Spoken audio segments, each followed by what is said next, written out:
આજે ડિજિટલ યુગમાં તમને ખબર જ હશે, બધી બાજુ ડિજિટલ માર્કેટિંગ, ડિજિટલ દુનિયામાં શું તમે ડિજિટલ બનવા માંગો છો?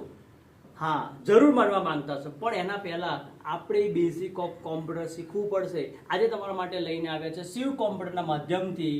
આજે તમારા બેઝિકથી લઈને એડવાન્સ દરેક કોર્સ અવેલેબલ છે, જેની અંદર CCC, Tally GST, Tally prime, DCA એવા યુનિક કોર્સ અવેલેબલ છે. અને સૌથી મજાની વાત તો એ છે, શિવ કોમ્પ્યુટર સેન્ટરના માધ્યમથી તમને કોમ્પ્યુટર કોર્સની સાથે ફ્રીમાં આખો કોમ્પ્યુટર સેટ બી મળશે. સાથે સાથે ગવર્મેન્ટ રજિસ્ટર સંસ્થા છે અને ગવર્મેન્ટ સર્ટિફિકેટ બી મળવાનું છે, જે તમને ગવર્મેન્ટ નોકરી, ત્યાં પ્રાઇવેટ અને દરેક જગ્યાએ આ સર્ટિફિકેટની વેલ્યુએશન પણ વેલિડ છે. અને દર અઠવાડિયામાં તમને ટ્રેનિંગ સેશન આપવામાં આવે છે, જે બે પુઠા વચ્ચેનું નહીં, બાહ્ય નોલેજ આપવામાં આવે છે, like attitude development, personality development, business communication skill અને સ્કિલ ડેવલપમેન્ટ, જેના માધ્યમથી તમે અનેક ક્ષેત્રોમાં દરેક ઇન્ટરવ્યુ ક્રેક કરી શકો છો. તો આજે જ મુલાકાત લો, નીચે નંબર આપેલ છે. Thank you very much.